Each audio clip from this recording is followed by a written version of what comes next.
नमस्कार। NPT news में आपका स्वागत है। पेश है 19 मई मंगलवार दोपहर 3:15 राजस्थान के विभिन्न शहरों की 15 बड़ी खबरें। राजस्थान में गर्मी अब दिन के साथ रात में भी बढ़ने लगी है। मौसम विभाग ने मंगलवार को 5 जिलों में ऑरेंज और 5 जिलों में येलो अलर्ट जारी किया है। दिन और रात में तेज गर्मी का कहर इस सप्ताह बरकरार रहेगा। पिछले 24 घंटे में जबरदस्त गर्मी और हीट वेव रही। 9 शहरों में अधिकतम तापमान 45 से 47 डिग्री सेल्सियस दर्ज किया गया है। 30 शहरों कस्बों में 3 दिन और 24 शहरों कस्बों में 4 दिन में एक बार पानी आ रहा है। जयपुर अजमेर जैसे बड़े शहरों में भी टेल एंड तक पानी नहीं पहुंच रहा। प्रत्येक कलेक्टर को 1 करोड़ का इमरजेंसी बजट भी दिया गया है। प्रधानमंत्री नरेंद्र मोदी ने मंगलवार को सोशल मीडिया प्लेटफॉर्म एक्स पर धरती माता को लेकर एक संस्कृत सुभाषित साझा किया। पीएम मोदी ने सोशल मीडिया पर पोस्ट कर लिखा कि धरती माता पूरी मानवता को एक परिवार मनाती है। उनके लिए यह पूरा संसार एक घर की तरह है, जहाँ हर संस्कृति का अपना महत्व और सम्मान है। मोदी ने श्लोक शेयर किया कि श्लोक का हिंदी अर्थ है कि विभिन्न भाषाएं बोलने वाले और अलग अलग धर्मों व परंपराओं को मानने वाले लोगों को यह धरती माता एक ही घर के सदस्यों की तरह संरक्षित करती है। यह पृथ्वी हमारे लिए समृद्ध की हजारों धाराएं उसी तरह बहाए जैसे कोई शांत और प्रेमपूर्ण गाय दूध देती है। राजस्थान में तेल का खेल अब पूरी तरह से सियासी दंगल में तब्दील हो चुका है। एक तरफ जहां इंडियन ऑयल कॉरपोरेशन और राज्य सरकार प्रेस नोट जारी करवा कर दावा कर रहे हैं कि पेट्रोल, डीजल और एलपीजी का पर्याप्त स्टॉक मौजूद है, वहीं दूसरी तरफ पूर्व मुख्यमंत्री अशोक गहलोत ने इस सरकारी दावे पर सीधे मुख्यमंत्री भजनलाल शर्मा को आड़े हाथों लिया है। गहलोत ने अपने आवास पर जोधपुर से आए आगंतुकों और मुसाफिरों से मिली जमीनी हकीकत का हवाला देते हुए सरकार की नीतियों और दावों पर गंभीर सवाल खड़े किए हैं। अशोक गहलोत ने सरकारी दावों और जमीनी हकीकत के बीच के अंतर्विरोध को उजागर करते हुए आरोप लगाया है कि पर्दे के पीछे कोई बड़ा खेल चल रहा है। पश्चिमी एशिया में तनाव कम होने की उम्मीद ने आज मंगलवार को भारतीय शेयर बाजार को मजबूती दी। शुरुआती कारोबार में बीएसई सेंसेक्स 300 अंक से अधिक चढ़ गया, जबकि एनएससी का निफ्टी 50 इंडेक्स 23,700 के पार पहुंच गया। निफ्टी 102 अंक यानी 0.43% मजबूत होकर 23,752 रुपए के स्तर पर पहुंच गया है। बाजार में तेजी की बड़ी वजह अमेरिका के राष्ट्रपति डोनाल्ड ट्रंप का बयान माना जा रहा है।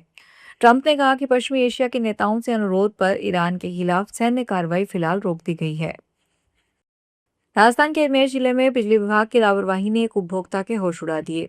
विभाग ने उपभोक्ता को करीब 40 लाख रुपए का बिजली बिल भेज दिया। मोबाइल पे आया मैसेज जब उपभोक्ता ने देखा तो उनके पैरों तले जमीन खिसक गई, जबकि परिवार के यहाँ सोलर सिस्टम भी लगा हुआ था।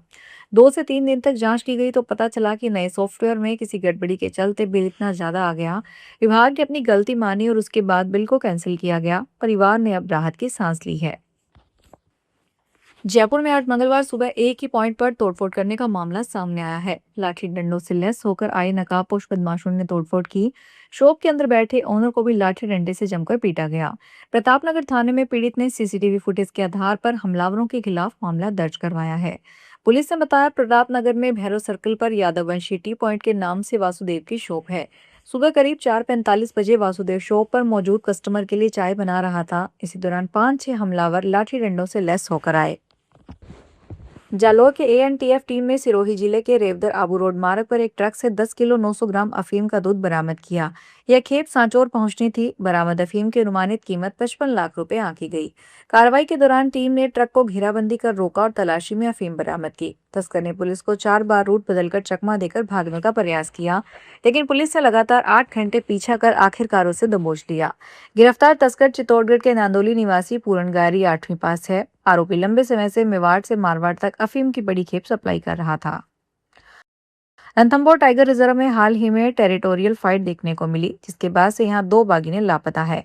हालांकि वन विभाग की टीमें लगातार बाघिनों को खोजने के लिए सर्च ऑपरेशन चला रही है। वन विभाग से मिली जानकारी के अनुसार बाघिन T124 रिद्धि की बेटी RBT2504 माही और RBT2510 कई दिनों से लापता है। वन विभाग की टीमें इन दोनों बाघिनों को खोजने का प्रयास कर रही है। बाघिन रिद्धि T124 की बेटी RBT2504 माही की अपनी मां के साथ कई बार इलाके में जंग हो चुकी है। जोधपुर में लगातार बढ़ती गर्मी और तेज धूप के बीच पानी की मांग अपने चरम पर पहुंच चुकी है। ऐसे में जन स्वास्थ्य अभियांत्रिकी विभाग ने शहर की जलापूर्ति व्यवस्था को सुचारू बनाए रखने के लिए बड़ा निर्णय लिया है। शहर के फिल्टर प्लांट, पंप हाउस और मुख्य पाइपलाइनों की सफाई और जरूरी रखरखाव कार्य के चलते 21 मई को जोधपुर शहर के सभी फिल्टर हाउस से होने वाली पानी सप्लाई पूरी तरह बंद रहेगी। विभाग का कहना है कि यह कार्य आगामी दिनों में बेहतर और सुरक्षित जल वितरण सुनिश्चित करने के उद्देश्य से किया जा रहा है।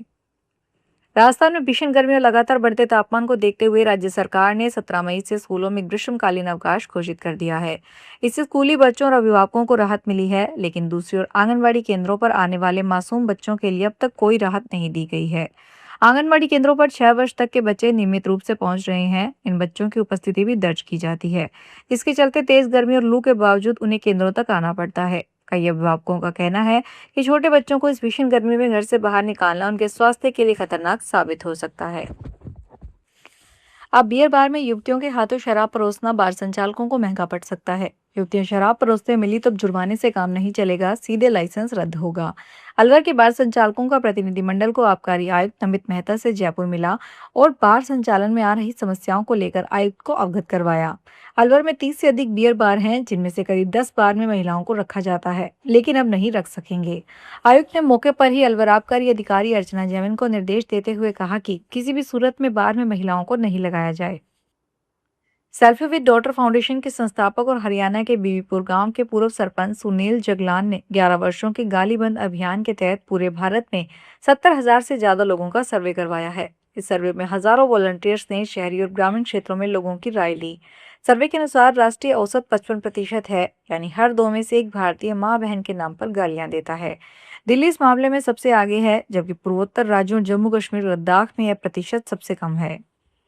अलवर के कटी घाटी इलाके में जल्द ही जंगली जानवरों की दहाड़ गूंजेगी और सैलानियों का मेला लगेगा। कटी घाटी में बनने वाले भव्य चिड़ियाघर और लॉयन सफारी प्रोजेक्ट को धरातल पर उतारने के लिए वन विभाग ने कमर कस ली है। विभाग की ओर से सरकार को 180 करोड़ का एक मुश्त बजट मंजूर करने का प्रस्ताव भेजा गया है। राहत की बात यह है कि यह प्रस्ताव वित्त विभाग तक पहुंच चुका है और सब कुछ ठीक रहा तो अगले महीने यानी जून में इसके निर्माण के लिए टेंडर जारी कर दिए जाएंगे। उपराज्यपाल मनोज सिन्हा ने श्रीनगर के पंथा चौक स्थित श्री अमरनाथ श्री श्राइन बोर्ड के यात्री निवास का मौके पर जाकर निरीक्षण किया और वहां चल रहे निर्माण कार्यों तथा तीर्थ यात्रियों के लिए उपलब्ध सुविधाओं की समीक्षा की। उन्होंने अधिकारियों से साफ कहा कि श्रद्धालुओं की सुविधा में किसी भी तरह का समझौता नहीं होना चाहिए। सभी लंबित कार्यों को तय समय सीमा के भीतर पूरा किया जाए। आपने देखा होगा कि दामाद के ससुराल में खूब सेवा होती है और उनको जो जाते समय अच्छा खासा नेक भी दिया जाता है। लेकिन महाराष्ट्र के कोल्हापुर में एक परिवार ने अपने दामाद को ऐसा तोहफा दिया जिसकी चर्चा पूरे देश में है। जी हाँ, इस परिवार ने अपने दामाद के लिए कोई छोटी मोटी चीज नहीं बल्कि पूरे 1.5 किलो चांदी से बनी कोल्हापुरी चप्पल गिफ्ट की है। इस चांदी की कोल्हापुरी चप्पल की खासियत इसका वजन और इसकी बनावट है। करीब 9 इंच लंबी इस चप्पल को बनाने में 1.5 किलो शुद्ध चांदी का इस्तेमाल हुआ है। बाजार के मौजूदा भाव के हिसाब से इस चप्पल की कीमत करीब 4 लाख रुपए से भी ज्यादा है। फिलहाल इस बुलेटिन में इतना ही, फिर हाजिर होंगे बड़ी खबरों के साथ।